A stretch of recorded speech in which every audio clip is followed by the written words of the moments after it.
Hello everyone, my name is PyCon and welcome back to World of Surprises. This is me playing the Panther Tier 7 German medium tank.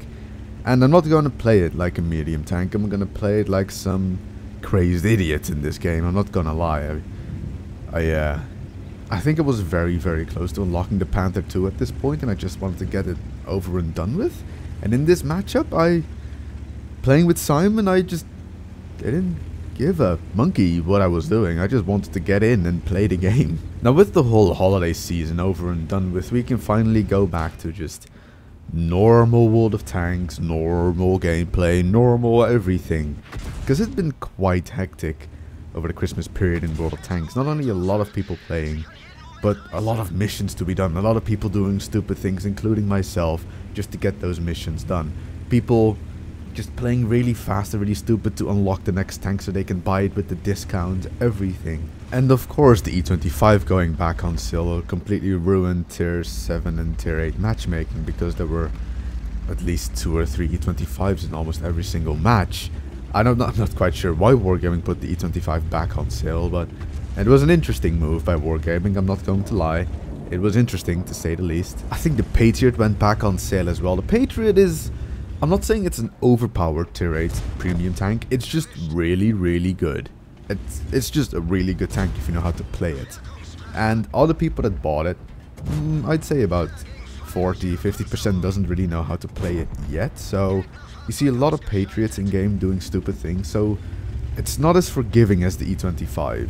Let me just say it like that. The E25 is a very forgiving premium tank. You know, that and the fact that the E25 gets premium matchmaking, whereas the Patriot can see Tier 10 tanks. And I'm not going to lie when I say that me playing stupid in this game worked out great. Because it worked out really great. I mean, we had the OI and the KV-1S just going stupid YOLO trying to kill me. Then that VK tried to do something, got himself killed. And here I make a really stupid mistake. I thought I would have a shot and the gun depression on the Scorpion, when in reality I didn't. So I just took 240 alpha for basically nothing. But that's okay, because it worked out great for me. He is dead. The RT have not really been firing at me, and my team is sort of pushing with me now into the A12 dip. And I'm going to go to the holiday decoration thingy McBobber mission that Wargaming added with the Snowitzer and the Christmas tree that you can decorate. You could buy a box with a random level 5 decoration before the 30th of December. They were €1, I think it was 89 pence in pounds, and whatever it is in your part of the money side of the year words. But after the 30th of December, or at least from the 30th of December, you could buy a level 5 decoration of your choice. So it was a tree topper, a Christmas tree decoration like a ball, a garland, a tree skirt decoration, or any of the Snowitzer decorations, the turret camouflage, side decorations, or the front decorations. The problem is they all have different prices, at least for the Christmas tree. The Snowitzer were all €7.50 for a level 5 decoration. Fair enough, you get about 2,000 gold with it, 1,875 to be exact. But why? Why would they do it like that? Why would they not just give you the option to buy a level 5 decoration for €1? I mean, yeah, this is Wargaming trying to make money here, but this is, I don't know, this feels like really milking us for the money, even though you don't need the 2,000 gold with it.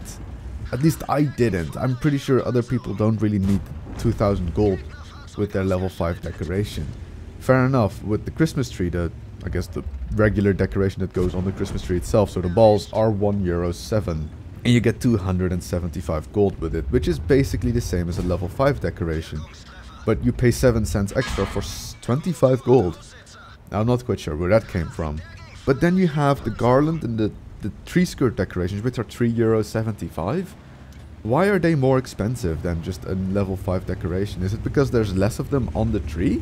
Then you have the tree topper, which is €7.50 again, and you get 2,000 gold with it. It just feels like a really weird way of selling these decorations. Because you don't have to add, for example, 2,000 gold with the Snowitzer decorations. You really don't have to. But of course you have the chance of getting a Panzer B2 with it, which is a completely overpowered Tier 4 tank. And this game was the probably easiest Radley Walters I've ever gotten, because I didn't notice I had a Radley Walters until this point on.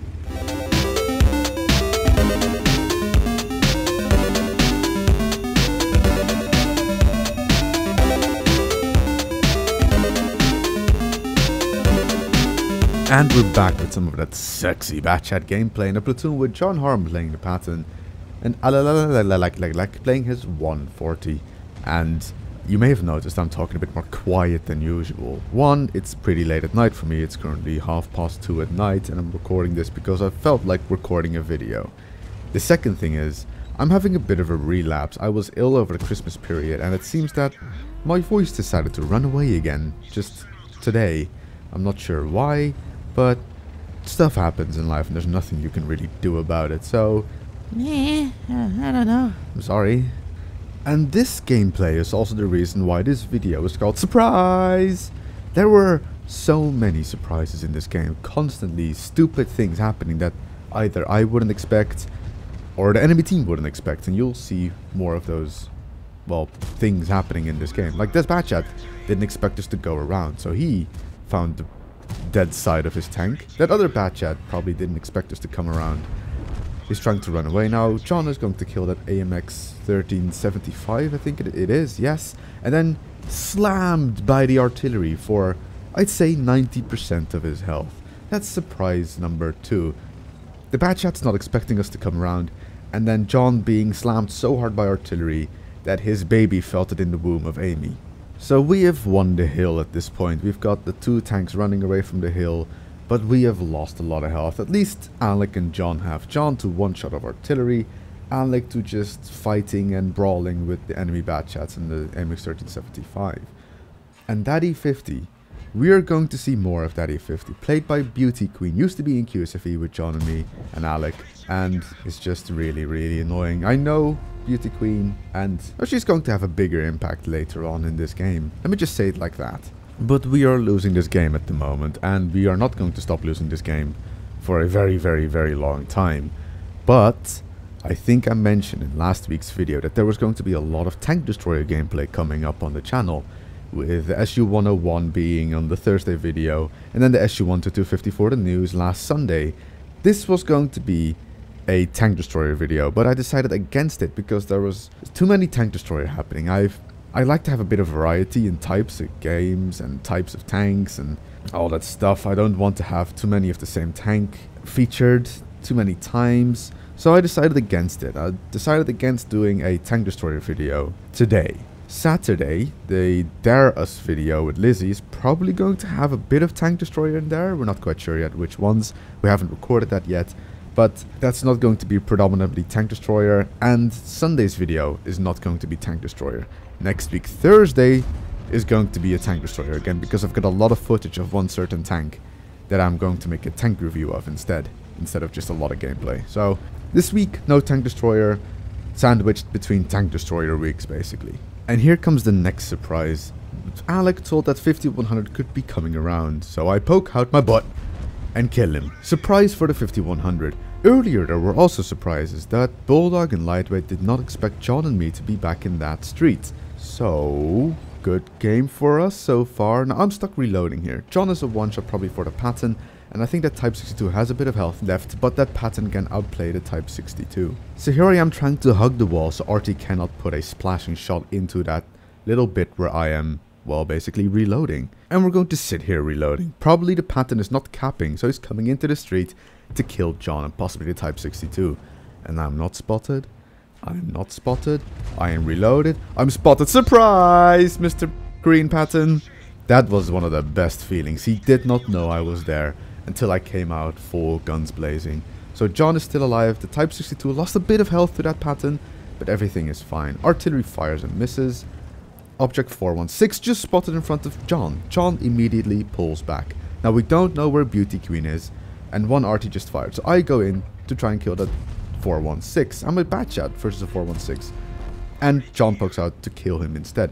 1 shot left for me. I go for the reload. Now at this point we still don't know where Beauty Queen is or where the 2 artillery are. They were last spotted up into A1, A2, but they could have been relocating for the entire game. They could be down somewhere in K1 for all we know. So while there's a bit of a dull moment, I'm going to talk about Tankfest. Tankfest 2017. M4 and I are going. QB and Peppy are most likely going. A couple of QSF people have confirmed that they are going. The thing is, I'm not sure if I should make a video this year because It was a lot of fun last year. I had a lot of fun making the video, editing the video, filming the stuff. But I don't really have a camera for this year. My phone has been acting up. The battery would sometimes just decide, no, I'm dead, when it is still showing 80%. So filming is out of the question with my phone.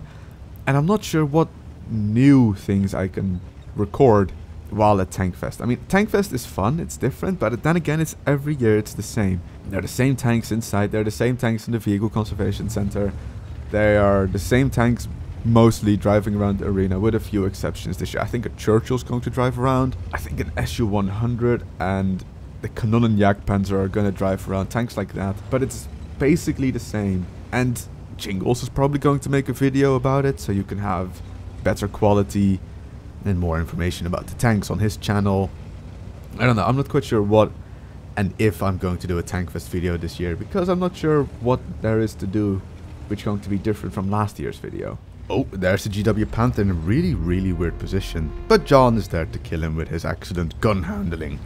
Now you saw that the minimap suddenly got smaller and the hit log at the top left suddenly disappeared. OBS stopped recording and I couldn't be bothered re-recording the entire game, so I just skipped to where the game was and now just continued recording that stuff. So I'm going after Beauty Queen here. I'm not sure if she's on the hill or sitting somewhere in A2, but we need to get eyes on everywhere when suddenly, and it was at this moment that Phil knew, he fucked up.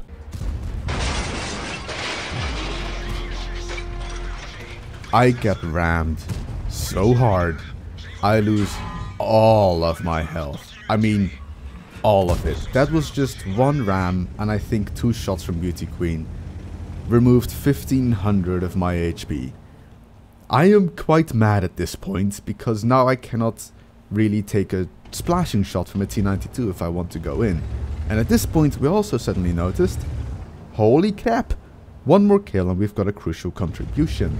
So we have to find a T92 who can be anywhere at this point, make sure the Type 62 doesn't kill him, or that I die and then John dies in the same splash. So we cannot be together when we find him, we cannot have the Type 62 go in and kill him, and we have to win it before maybe the Type 62 caps. All of that is happening right now in our brains, so we're thinking he's probably somewhere in A1.